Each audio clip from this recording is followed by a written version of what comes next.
എല്ലാവർക്കും ഈ പുതിയ വീഡിയോയിലേക്ക് സ്വാഗതം. ബാങ്കോക്കിൽ മസ്റ്റായിട്ട് വിസിറ്റ് ചെയ്യേണ്ട 2 പ്ലേസസ് ആണ് ഈ വീഡിയോയിൽ ഉള്ളത്. ആദ്യത്തെ സ്ഥലത്തേക്കാണ് നമ്മളിപ്പോൾ പോകുന്നത്, വിച്ച് ഈസ് ഗ്രാൻഡ് പാലസ്. ക്യാബിൽ എത്താൻ പറ്റുന്ന ദൂരത്തിൽ ബാങ്കോക്ക് സെൻട്രലിൽ തന്നെയാണ് ഈ പാലസ് ഉള്ളത്. സോ നമ്മൾ ക്ലൂക്ക് എന്ന ആപ്ലിക്കേഷൻ വഴി ഒരു ഗൈഡിനെ ബുക്ക് ചെയ്തിട്ടുണ്ടായിരുന്നു. ഗൈഡിനെ മീറ്റ് ചെയ്യാനുള്ള പോയിന്റ് തപ്പി പോകുമ്പോഴാണ് ഈ വണ്ടി ഇവിടെ കണ്ടത്. എനിക്ക് തോന്നുന്നു നടക്കാൻ ബുദ്ധിമുട്ടുള്ളവർക്ക് ഈ വണ്ടി യൂസ് ചെയ്യാമെന്ന്. അങ്ങനെ നടന്നു പോയിക്കൊണ്ടിരുന്നപ്പോൾ ഒരു കാര്യം ഞാൻ റിയലൈസ് ചെയ്തത്, നമ്മൾ വേറെ ഏതോ ഒരു സ്ഥലത്ത് വന്ന പോലത്തെ ഫീലാണ്. ഇത് ബാങ്കോക്ക് ആണെന്നേ തോന്നത്തില്ല. നമ്മൾ പണ്ടത്തെ ഏതോ ഒരു രാജ്യത്ത് വന്നതുപോലെ. I'm not sure whether it's because of the way they have maintained the place or the color combination of buildings or the structure. പക്ഷെ പുറത്തുനിന്ന് നോക്കുമ്പോൾ തന്നെ ഭയങ്കര ബ്യൂട്ടിഫുൾ ആണ്. സോ എനിഹൗ നമ്മൾ നടന്ന് അവസാനം നമ്മുടെ മീറ്റിംഗ് പോയിന്റ് കണ്ടുപിടിച്ചു. അങ്ങോട്ട് പോയിക്കൊണ്ടിരിക്കുകയാണ്. നമ്മൾ എവിടെയാണോ ക്യാബ് ഇറങ്ങിയത് അവിടെ തന്നെയായിരുന്നു നമ്മുടെ പോയിന്റ്. ബട്ട് നമ്മൾ വെറുതെ ഒരു കിലോമീറ്ററോളം ഈ വെയിലത്ത്, അതും നല്ല ചുട്ട വെയിലത്ത് നടന്ന് തിരികെ വന്നു. ഇതാണ് നമ്മൾ തപ്പി നടന്ന ടണൽ. ഇത് നമ്മുടെ ഗൈഡ് ടോം എക്സ്പ്ലെയിൻ ചെയ്യുവാണ് എന്തൊക്കെ ആണ് ഇന്ന് കാണാനുള്ളത്, എത്ര സമയത്തോളം നമ്മൾ പാലസിലുണ്ടായിരിക്കും എന്നുള്ളത്. ഈ ടണൽസ് എല്ലാം സെൻട്രലൈസ്ഡ് AC ആണ്.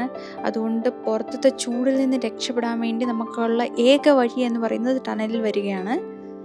ആൻഡ് ഇവിടെ ഡ്രിങ്കിങ് വാട്ടർ ഉണ്ട്, വാഷ്റൂംസ് ഉണ്ട്.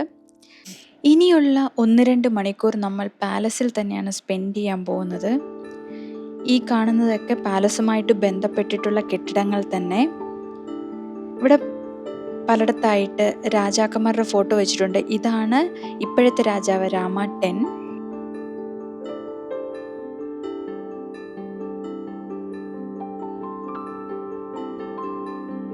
ഇതാണ് രാമ 9.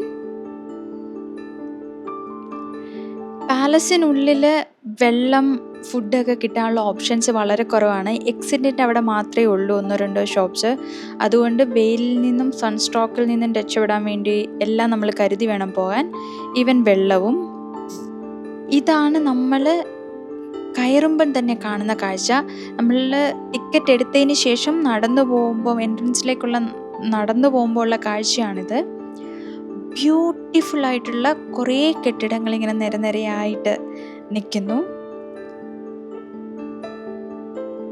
ഇതാണ് മെയിൻ എൻട്രൻസ്. ഇത് കടന്നു കഴിഞ്ഞാലാണ് യഥാർത്ഥ പാലസ് വരുന്നത്. ഈ പാലസിൻ്റെ കുറച്ച് ഭാഗം മാത്രമേ ടൂറിസ്റ്റുകൾക്കായിട്ട് അവർ ഓപ്പൺ ചെയ്തിട്ടുള്ളൂ. ഇപ്പോഴും അവിടെ റോയൽസ് സ്റ്റേ ചെയ്യുന്നുണ്ട് വേറൊരു ഭാഗത്തായിട്ട്. ആക്ച്വലി ക്യാമറയ്ക്ക് ഈ കെട്ടിടങ്ങളുടെ യഥാർത്ഥ ഭംഗി കാണിക്കാൻ സാധിക്കുന്നില്ല എന്നതാണ് സത്യം. അത്രയ്ക്ക് ബ്യൂട്ടിഫുൾ ആണ്, നമ്മളിങ്ങനെ കണ്ട് നിന്നു പോകും.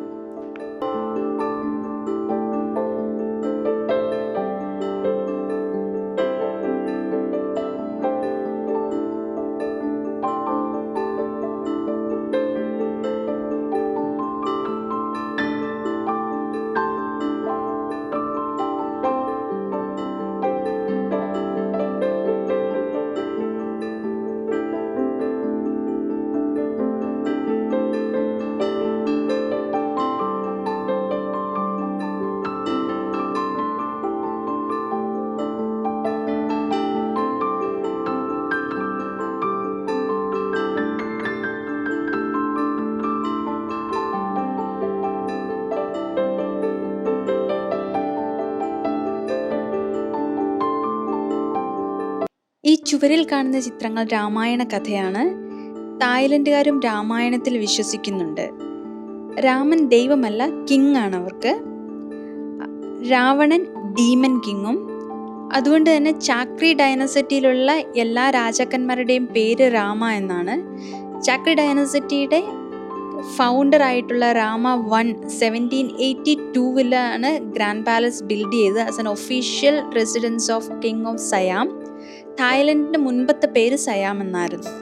ഇപ്പോൾ നമ്മൾ പോകുന്നത് എമറാൾഡ് ബുദ്ധയുടെ ടെമ്പിളിലേക്കാണ്. ഓരോ സീസണിലും ഓരോ വസ്ത്രമാണ് ബുദ്ധ ധരിക്കുക. സമ്മറിലൊന്ന്, വിൻ്ററിലൊന്ന്, റെയിനി സീസണിലൊന്ന്. ഇപ്പോൾ വിൻ്റർ സീസണിൻ്റെ കോസ്റ്റ്യൂമാണ് ബുദ്ധ സ്റ്റാച്യുവിലുള്ളത്. ടെമ്പിളിൻ്റെ ഉള്ളിൽ ഫോട്ടോഗ്രാഫി അനുവദിക്കത്തില്ല. നമുക്ക് അകത്തിരുന്ന് പ്രാർത്ഥിക്കാം, മെഡിറ്റേറ്റ് ചെയ്യാം. അതിൻ്റെ ഉള്ളിൽ ചെല്ലുമ്പോൾ ഒരു പ്രത്യേക പീസ്ഫുൾനെസ് ആണ്. Even though it was fully crowded, നമുക്ക് മനസ്സിന് എന്തോ ഒരു സുഖം. That moment was special. Grand palace visit ചെയ്യാനുള്ള ടിക്കറ്റ് നമുക്ക് ഓൺലൈൻ വഴി ഏതെങ്കിലും ആപ്ലിക്കേഷനിൽ കൂടി വാങ്ങാം.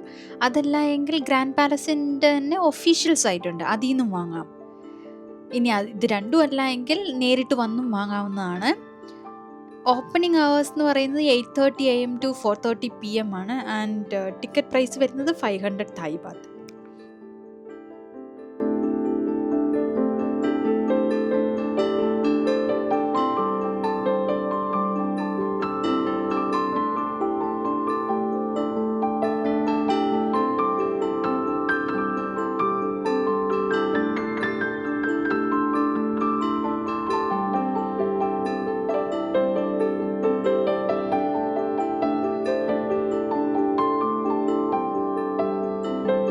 ഒരു തായ് കോഫിയൊക്കെ വാങ്ങി ഞങ്ങൾ തിരികെ പോവാണ്. ഇനി പോകുന്നത് സയാം പാരഗൺ എന്ന് പറഞ്ഞിട്ടുള്ള ഒരു മോളിലേക്കാണ്. അവിടെ പോയിട്ട് ഇന്നത്തെ ലഞ്ച് കഴിക്കണം. അമ്മയ്ക്ക് നല്ല പ്രോപ്പറായിട്ടുള്ള ഫുഡ് കിട്ടണം, അതുകൊണ്ടാണ് നമ്മൾ മോളിലേക്ക് തന്നെ പോകുന്നത്. Hoping will get some good restaurant there. ബുദ്ധനെ തായ്ലൻഡുകാർ ടീച്ചറായിട്ടാണ് കാണുന്നത്. അതുകൊണ്ട് തന്നെ ഒരുപാട് ബുദ്ധ പ്രതിമകൾ വഴിയരികിൽ വിൽക്കാൻ വെച്ചേക്കുന്നത് കാണാൻ സാധിക്കും. അതുമാത്രമല്ല, തായ്ലൻഡുകാർക്ക് അവരുടെ രാജ്യത്തോടും രാജാവിനോടും കൾച്ചറിനോടും ഒക്കെ ഒരു പ്രത്യേക സ്നേഹവും ബഹുമാനവുമാണ്. അതവരുടെ സംസാരത്തിൽ നിന്ന് നമുക്ക് മനസ്സിലാക്കാൻ സാധിക്കും. ഇനി അഥവാ ആരെങ്കിലും ഷോർട്സ് ഒക്കെ ധരിച്ച് പാലസിൻ്റെ എൻട്രൻസിൻ്റെ അവിടെ ഉണ്ടെങ്കിൽ അവർ ഇങ്ങനെ പൊളൈറ്റ് വേ വന്ന് പറയും, ഇങ്ങനെ ധരിച്ചിട്ട് അകത്ത് കയറരുത്, ഇത് നിങ്ങൾ പാലസിനെ ഡിസ്റെസ്പെക്റ്റ് ചെയ്യുകയാണ് എന്ന്. അവരെങ്ങനെ ബഹുമാനിക്കുന്നു അവരുടെ രാജ്യത്തെ, അതിൻ്റെ കൾച്ചറിനെ, അതുപോലെ തന്നെ ഈ വരുന്ന ഫോറിനേഴ്സും റെസ്പെക്റ്റ് ചെയ്യണം എന്നുള്ളൊരു ചെറിയ നിർബന്ധ ബുദ്ധി ഉള്ളവരുമാണ് ഇവർ. നമ്മളൊക്കെ സാധാരണ കണ്ടിട്ടുള്ളത് ഫുഡ് കോർട്ട് ഏറ്റവും ടോപ്പിലായിരിക്കും മോളിൻ്റെ. പക്ഷേ ഇവിടെ അങ്ങനെയല്ല, നമ്മൾ ഗ്രൗണ്ട് ഫ്ലോറിൽ തന്നെയാണ് ഇവരുടെ ഫുഡ് കോർട്ട്. സോ അതുകൊണ്ട് ആൾക്കാർ വന്ന് കഴിച്ചിട്ട് പോവുകയും ചെയ്യും, ഷോപ്പിംഗ് ചെയ്തില്ലേലും. ആൻഡ് ഈ മോളിൽ ഫുൾ ഓഫ് ബ്രാൻഡഡ് ഷോപ്സ് ആണ്, like Dior, Louis Vuitton. So brand conscious ആയിട്ടുള്ളവർക്ക് വരാൻ പറ്റിയ ഒരു സ്ഥലമാണിത്. ഫൈനലി നമുക്ക് നമ്മുടെ ഇന്ത്യൻ റെസ്റ്റോറൻറ്റ് കിട്ടി, റോയൽ ഇന്ത്യ. നമ്മളതുകൊണ്ട് ലഞ്ച് ഇന്നത്തെ കഴിക്കുന്ന ഇവിടെ നിന്നായിരിക്കും.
ഇതൊരു ഉച്ച സമയമാണ്.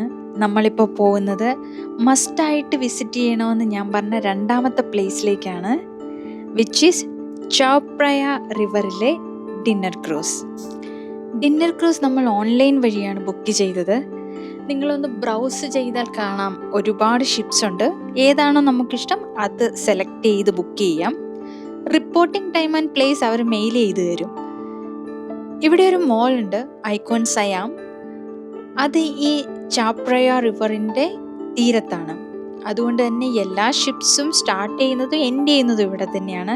അതുകൊണ്ട് നമ്മുടെ റിപ്പോർട്ടിംഗ് പ്ലേസ് അതാവും. അങ്ങോട്ട് ക്യാബിലും പോകാം, അല്ലെങ്കിൽ നമുക്ക് സ്കൈ ട്രെയിനിലും പോകാം. ഈ മോളിൽ വന്നിട്ടുള്ള നമ്മുടെ മെയിൻ ടാസ്ക് എന്ന് പറയുന്നത് റിപ്പോർട്ടിംഗ് പോയിന്റ് കണ്ടുപിടിക്കണം. പിന്നെ ഇതിൻ്റെ ഫസ്റ്റ് ഫ്ലോർ എന്ന് പറയുന്നത് സ്കൈ ട്രെയിനിൻ്റെ സ്റ്റേഷനാണ്. അതുകൊണ്ട് നമുക്ക് ഈസിലി വരാൻ സാധിക്കും ട്രെയിനിലാണ് എങ്കിൽ.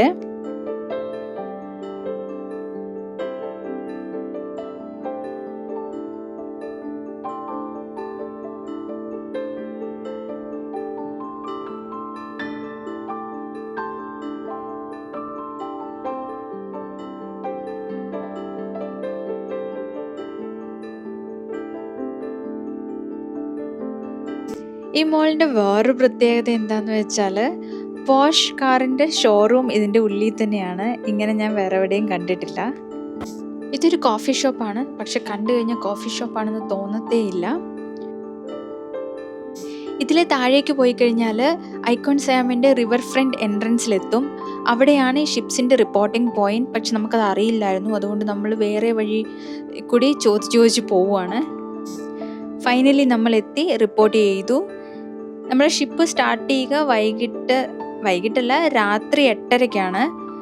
സോ അത്രയും നേരം ഇതിലേക്ക് ഇറങ്ങി ഇവിടുത്തെ കാഴ്ചകളൊക്കെ കാണണം.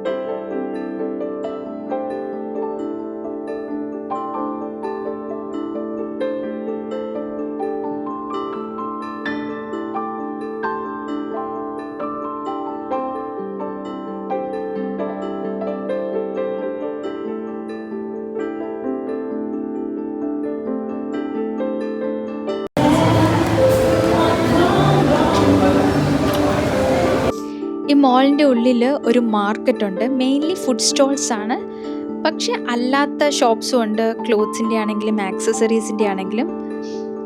എങ്കിലും ഫുഡ് ഐറ്റംസ് ആണ് കൂടുതൽ. വഴി തെറ്റിപ്പോകാനുള്ള സകല ചാൻസും ഉണ്ട്. അത്രയ്ക്ക് ദൂരത്തോളം ഇതിങ്ങനെ പടർന്നു കിടക്കുകയാണ്. ഈവൻ ഒരു ഫ്ലോട്ടിംഗ് മാർക്കറ്റ് കൂടി അവർ സെറ്റപ്പ് ചെയ്തിട്ടുണ്ട് ഇതിൻ്റെ ഉള്ളിൽ.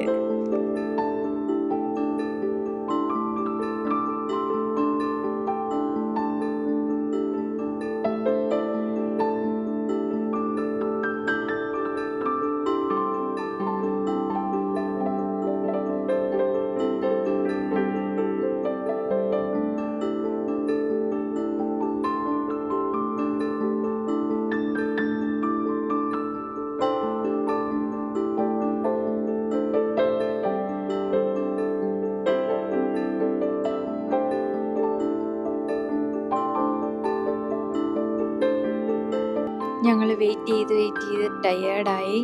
ഞങ്ങളുടെ ഷിപ്പ് വരാൻ വേണ്ടി ഇനിയും സമയമെടുക്കും. ഇവർ ഓരോ ഷിപ്പ് വരുമ്പോഴും അതിലെ ജീവനക്കാർ ഇതുപോലെ ബോർഡുമായിട്ട് നിന്ന് നമ്മളെ അതിലേക്ക് കയറ്റിയിടുകയാണ് ചെയ്യാറ്. നമ്മുടെ ഷിപ്പിൻ്റെ പേര് ദ ലക്ഷറി വൈറ്റ്. സോ അതെന്താണെന്നറിയില്ല, ഒരുപാട് സമയമെടുക്കുന്നു. പറഞ്ഞതിനേക്കാൾ ഒരുപാട് സമയമെടുക്കുന്നു വരാൻ വേണ്ടി. ഇതാണ് രാത്രിയിലെ കാഴ്ച. ഇവരെല്ലാവരും ഓരോ ബോട്ടിലും പോകാൻ വേണ്ടി വെയിറ്റ് ചെയ്യുന്നവരാണ്. ഒരുപാട് മലയാളീസും ഉണ്ട്, ഇന്ത്യക്കാരുണ്ട്. കൂടുതലും ഞാൻ കണ്ടിട്ടുള്ള ചൈനക്കാരെയൊക്കെ. നന്നായിട്ട് വിശന്നപ്പോഴത്തേക്ക് കഴിക്കുന്നതാണ്. കാരണം എങ്ങനെയായാലും നമ്മൾ ഡിന്നറാണ് കഴിക്കാൻ പോകുന്നത് ഇവിടെ ക്രൂസിൽ. ഇപ്പം പുറത്തുനിന്ന് കഴിക്കേണ്ട കാര്യമില്ല. പിന്നെ തൽക്കാലം ice cream, but it's very tasty. ഇത് എവിടുന്നാ? ബ്ലെൻഡിസ് ദുബായ് വൺ. Very tasty.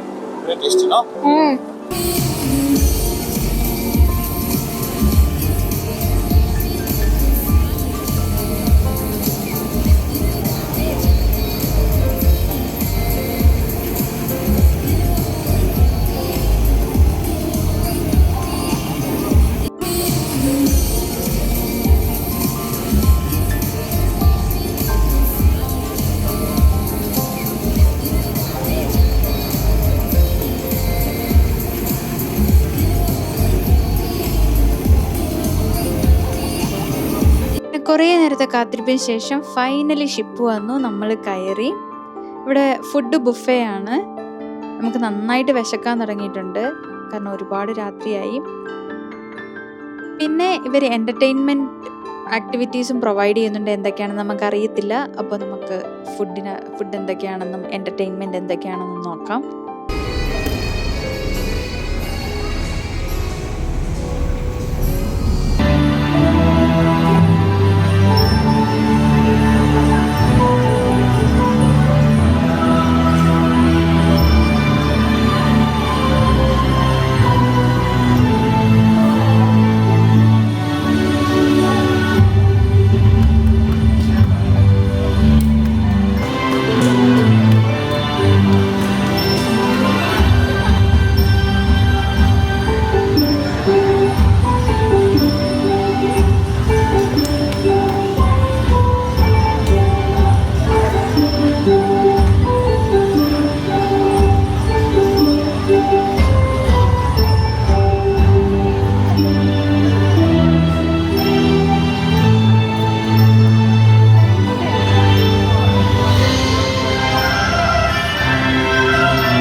ഇന്ന് ബാങ്കോക്കിലെ ലാസ്റ്റ് ഡേ ആണ്. നാളെ രാവിലെ ഫുക്കേത്തിലേക്ക് പോകും.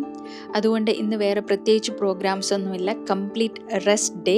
ഇപ്പം നിങ്ങൾ ഈ കണ്ടുകൊണ്ടിരിക്കുന്നത് പ്ലാറ്റിനം മോളിൻ്റെ സോൺ 3 ആണ്.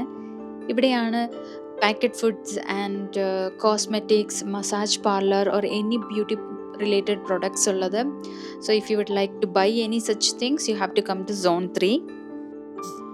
ഇതവിടെ കണ്ട ഒരു ഫ്ലോട്ടിംഗ് നൈറ്റ് മാർക്കറ്റാണ്. ഇപ്പോൾ സന്ധ്യ സമയമായിട്ടേ ഉള്ളൂ, അതുകൊണ്ടാണ് ഇതുവരെയായിട്ട് നൈറ്റ് മാർക്കറ്റ് തുറന്നിട്ടില്ല.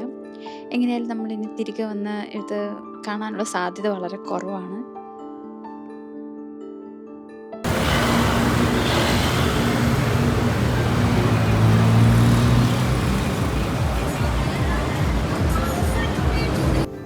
അങ്ങനെ സ്പാ എല്ലാം കഴിഞ്ഞ് റിലാക്സ്ഡായി അവർ തന്ന ചായയും ബിസ്ക്കറ്റും കഴിച്ചിട്ട് ഞങ്ങളിവിടെ ഇറങ്ങുകയാണ്.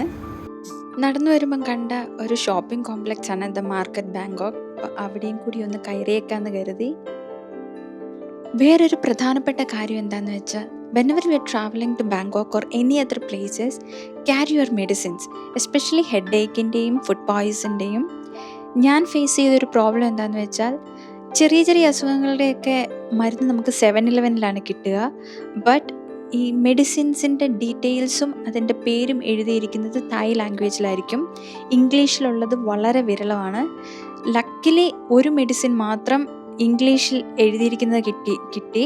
ബട്ട് എപ്പോഴും അങ്ങനെ ആകണമെന്നില്ല. So make sure that you are carrying your medicines from home.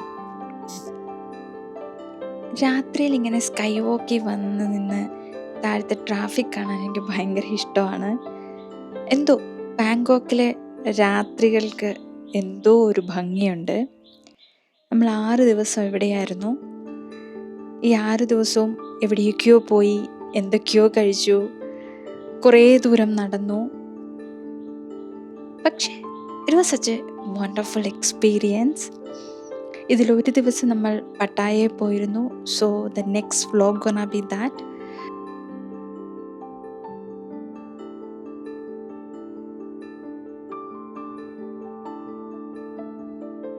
ഇതുപോലെ വേറൊരു വീഡിയോ ആയിട്ട് കാണുന്നത് വരെ ബൈ.